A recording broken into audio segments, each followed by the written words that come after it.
Hey you guys, it's me Laura. I'm a homeschooling mom to 3 kids ages 10, 6, and 13.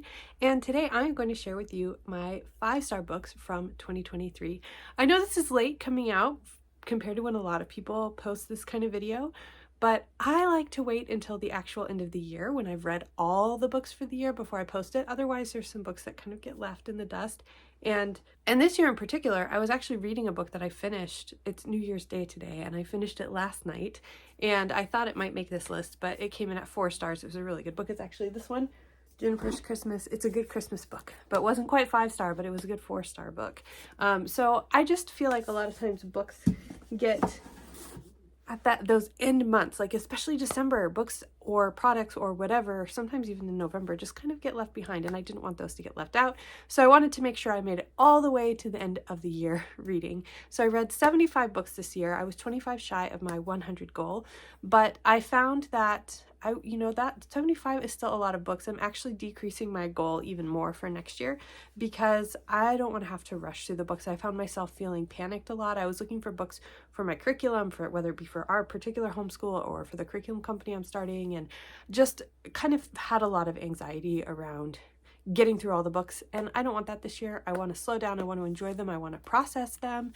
And so I'm setting my book goal at 45. That's still, in my mind, a lofty goal. I did purposely set it low so that I can kind of just not feel pressure around it and just really enjoy it. So that is what I'm doing. But for now, I will show you my 5-star books for 2023. And I'm going to start with the 2 books that I do not have physical copies of. I listened to them both on audio and really enjoyed them. The first one is Fish in a Tree by Linda Millay Hunt. This is editing, Laura. I'm hopping in here because I got this first book all confused.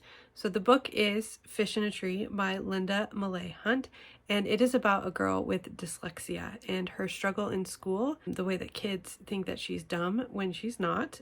She just has a hard time reading the words. It's about her and her group of friends who all of them are different in their own little ways, and she has a teacher who works with her, and basically it's about discovering what dyslexia is, what it means, and getting the tools and help that she needs. This is a book that I have had recommended to me for years, but I don't like the cover, so I didn't read it. That was wrong. Do not judge a book by the cover, for sure. But again, this is another story about differences and how people may not understand it, and really discovering who you are, discovering what you need. The main character would pretend that she would just cause a ruckus to kind of take the focus off of the fact that she couldn't read and put it somewhere else. As she started to learn to be comfortable in her own skin, it was just a really, really good and transformative story. It's been a long time since I've read it, and so I read it at the beginning of the year. That's why I got it confused and hazy, but definitely a 5-star book, and I highly recommend. And the other one that I don't have a physical copy of is A Fever in the Heartland by Timothy Egan. This is a nonfiction book, and it's all about the history of the Ku Klux Klan, and oh my word, so good. It really opened my eyes to a lot of things that I didn't know. Like, for example, I didn't realize that Henry Ford was involved in Nazi propaganda, and like, I don't know, just all these things. I think it's good for us to always keep these parts of history in mind. Like, how do people even get involved with something like Ku Klux Klan with so much hate? How do people join up with these, just how does this happen? How does the mindset kind of get there? And this explains some of, not so much the mindset, but just how people became a part of this group. And I just think it's really good for us to always be aware of that so that we can make sure that history does not repeat itself and we can stay away from hate. Hate is not good. So those are those 2 that I don't have that I did audio. Now everything else I have right here in my stack.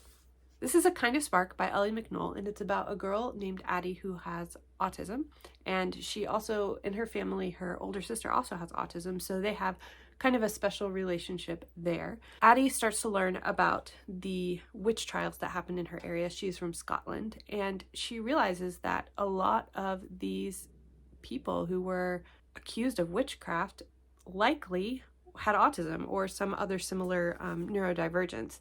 And she becomes very fascinated and enamored with this and is on a quest to make sure that these people in their lives are recognized and they're remembered for who they really are. And this is just such a great story. I thoroughly enjoyed this. This would be great to learn about Scottish history as well, and I highly, highly recommend this.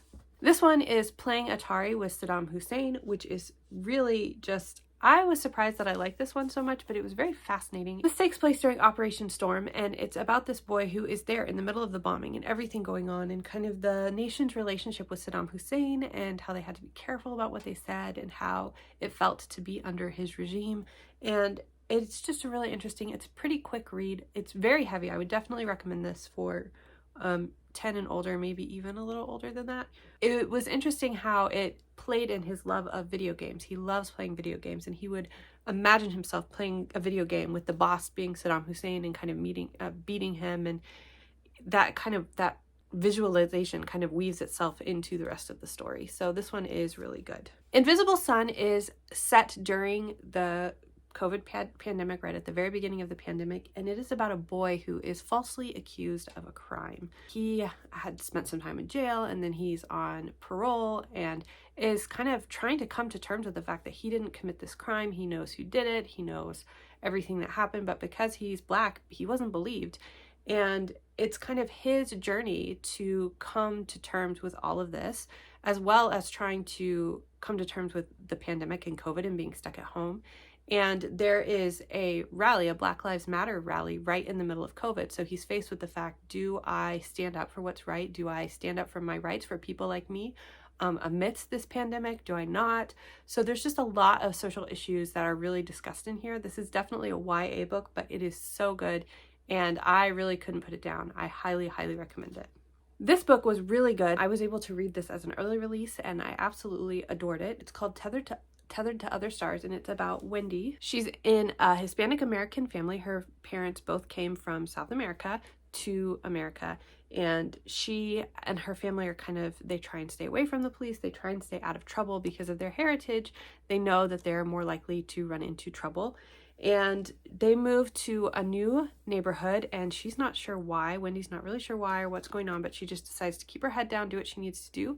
She runs into some bullying, and some other issues creep up. I don't want to say too much, but she ends up finding herself realizing that her history is not what she thought. And there are some secrets that her parents are hiding that make things a little less safe for her and her brother, a lot less safe for her and her brother. And ICE plays a role in how they interact with this family. And there's a lot about courage and standing up for what is right, and a lot about seeing people for who they are and really understanding multiple sides of a story, not just the way things look from the outside. And it was just really, really good. I definitely recommend this one. It's a middle grade read. This is another YA read. This is The Fountains of Silence by Ruta Sepetys, and I can just say that I have never read a Ruta Sepetys book that I didn't like. They're so good. So this one is set in Madrid in 1957 under the dictatorship of Francisco Franco, and it talks a lot about the Spanish Civil War, a lot of Spain's background that I didn't know about. One of the things, it definitely explores the idea of living under a dictatorship. So if that was something that you wanted to understand better, this is a good way to do it, explaining how you have to be careful about what you say. There's a lot of silence that has to happen to keep people safe.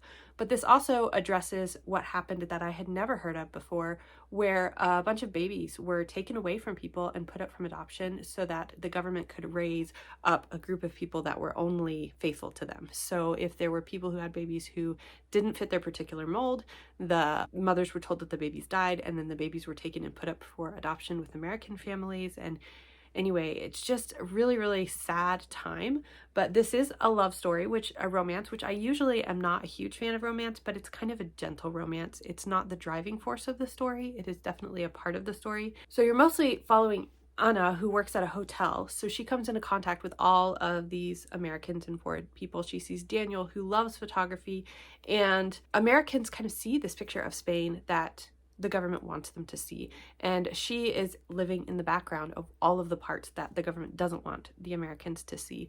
And she interacts with Daniel, and there's just kind of this back and forth, and I don't know how to explain it all, but it's good. Very good. This one, Good, Different, made me sob and cry. I loved this book. So I don't know, I haven't really talked about it much on here. I haven't been officially diagnosed, but the chances are very high that I am on the spectrum. My counselor believes I probably am. I haven't seen it necessary to get an official diagnosis at this point, so I haven't gone out and looked for one. But this is a fairly new discovery that I continue to makes so many things make sense to me. But this is a book about a girl who is autistic and understanding some of what that means and putting those pieces together. It is a novel in verse, so it's a really quick read, but it's really about her discovering who she is, discovering her voice, learning how to advocate for herself. And it is, oh my goodness, it is so good, you guys. I felt so seen in this book. I felt like I could relate to the main character in so many ways. And I think that that would be true for a lot of people who are on the spectrum. And if you're not, and you want to understand people who are on the spectrum, this book, it's just really, I mean, everybody on the spectrum is so different. There's no two people who are alike for sure, but at least for me, I felt like I resonated a lot with the sensory issues. I resonated a lot with the ways of thinking. I felt really proud of Selah for finding her voice and standing up and advocating for her needs. And I just felt like this was such a good read. My next read is quite different. This is an adult nonfiction by Heather Grace Heath called Lovingly Abused. It's a memoir about her time in the Institute of Basic Life Principles with Bill Gothard, and explains her journey out of that and kind of her recovery. And I find these stories fascinating. I think these people are really strong and brave. Gives a good picture into why high control religion is scary. So the next book is a completely different, I put these in a weird order, but this one is Just Beyond the Very, Very Far North. This is the sequel to Beyond the Very, Very Far North. And I love the characters. I love Duncan. I mean, you guys, it's modern Winnie the Pooh in an icy setting. Like, it really is so good. The characters all have their own personalities and their unique quirks. It is one big story, but it's like kind of like a lot of little stories kind of intertwined, and you get to see different perspectives from different animals. And you guys, these are so good. I highly recommend these books, especially now. Now is a good time to read them in the winter. Great time. So this one is the sequel. The next book I have is Jill Duggar's memoir, Counting the Cost. I started watching the Duggars when I was newly married, and I was fascinated with how they ran their household, how the family worked together, and I think it was really interesting to hear Jill's perspective. I was really impressed with the way that she wrote the book, and that she's definitely telling her story.